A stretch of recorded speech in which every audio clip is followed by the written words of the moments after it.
Hey everyone. Okay, so this is going to be a quick one for people who don't watch longer videos.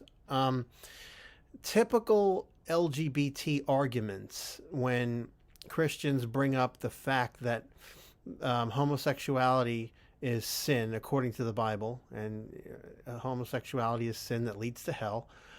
Okay, and it's spoken about in both testaments, but a lot of times when Christians bring this up, the typical arguments that people, the revisionists, like to throw at Christians is, what about those other laws in the Old Testament that you're not following?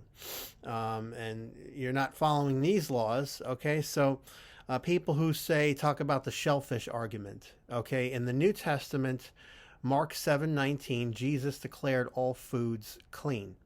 Okay, as far as there were laws under the Old Testament covenant that were strictly for Israel and strictly under the theocracy system in Israel.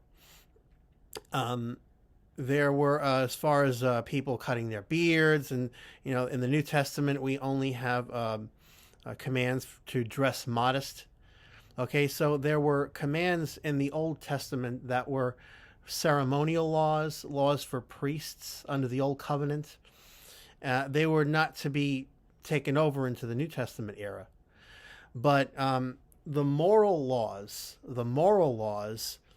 were for both covenants, for all time. Okay, so you have to really look at the book of Hebrews to understand that there's been a change in covenant. And most people who bring up these arguments, they don't do serious Bible study. But if you go to Leviticus 20, we'll go to Leviticus 20. Now in Leviticus 20, God is condemning the sins of Israel, but he's also condemning the sins of other nations. Okay? So God is condemning the sins of other nations outside of Israel.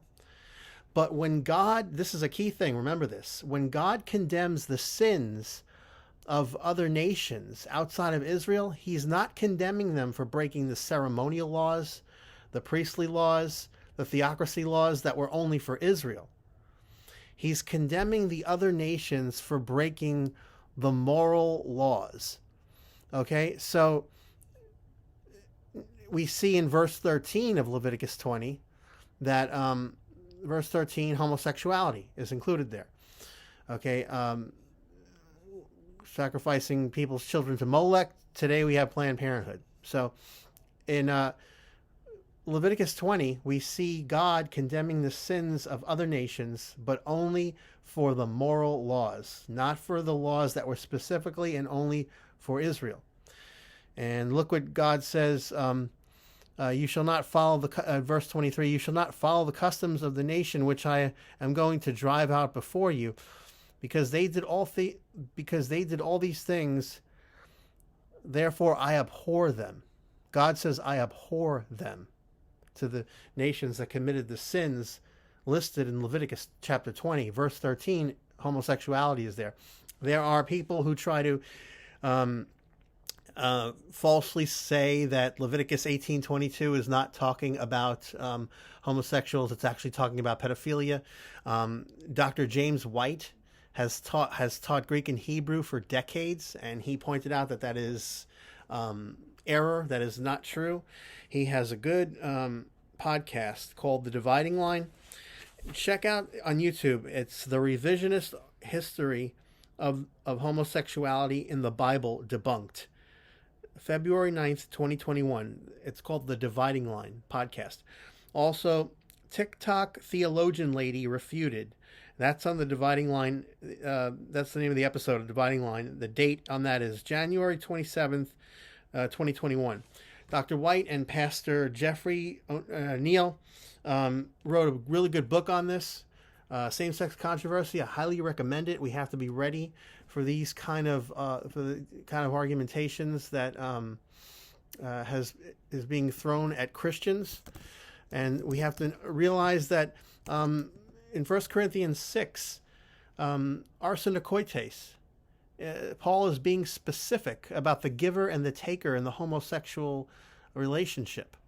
Okay, so we have in numerous places, Genesis 19, Sodom and Gomorrah, God roasted to death homosexuals, and it doesn't say that there were women, the people who that God poured out his wrath on the in Sodom and Gomorrah when he rained down fire and brimstone.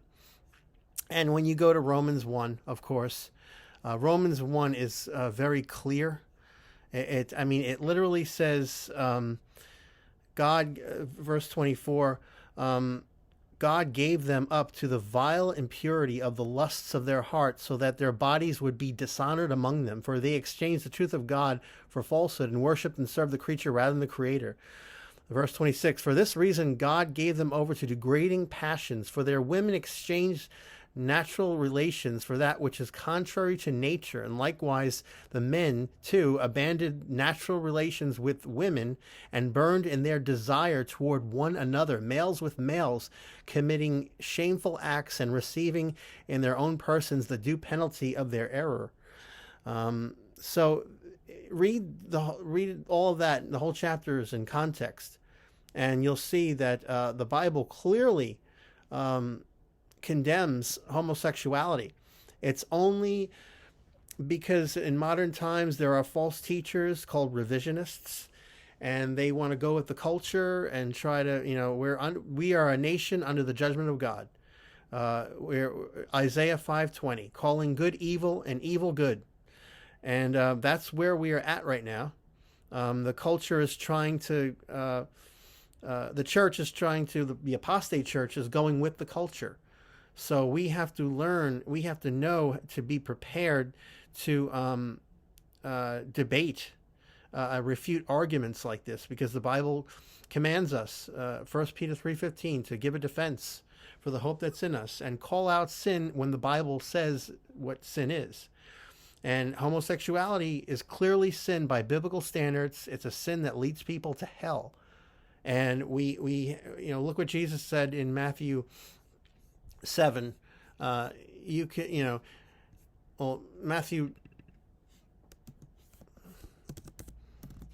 7, 21-23. Not everyone who says to me, Jesus said, not everyone who says to me, Lord, Lord, will enter the kingdom of heaven, but he who does the will of my Father who is in heaven will enter. Many will say to me on that day, Lord, Lord, did we not prophesy in your name, and in your name cast out demons, and in your name perform many miracles? And then I will declare to them, I never knew you. Leave me, you who practice lawlessness. Okay, so it's very clear. Jesus said in John 15:14, you are my friends if you do what I command you. So you, according to Jesus, you can believe in Jesus and do all kinds of good works, but if you're living in sin and you're not repenting of it, you're going to go to hell. Jesus said it's weeping and gnashing of teeth, where the worm never dies, where the fire is never quenched, eternal punishment and outer darkness. So we need to, out of love, warn people of what the Bible says on this subject, and not be taken by the revisionist arguments of the false teachers. And this book and those programs will get you ready to debate and discuss this among your family, friends, and coworkers. Remember what Jesus said. He said in Mark 8:38, if you're ashamed of me, my words, I'll be ashamed of you. So a true follower of Jesus will proclaim the gospel. And another verse they take out of context, judge not lest ye be judged, in Matthew 7. No, Jesus was talking only about hypocritical judgment, because in John 7:24, Jesus commands Christians to judge righteously. So Christians are supposed to judge people. And 1 Corinthians 6:3, speaking to the church, it says, do you not know that we'll judge angels? And then it says, how much more matters in this life? Christians are commanded to judge people righteously. And we're not supposed to judge people unrighteously. We're commanded to judge people righteously. John 7:24, look what Jesus said. So I hope this is helpful to you. And check out those programs and that book, and that will get you ready for the false teachers in our time on that subject. Thanks.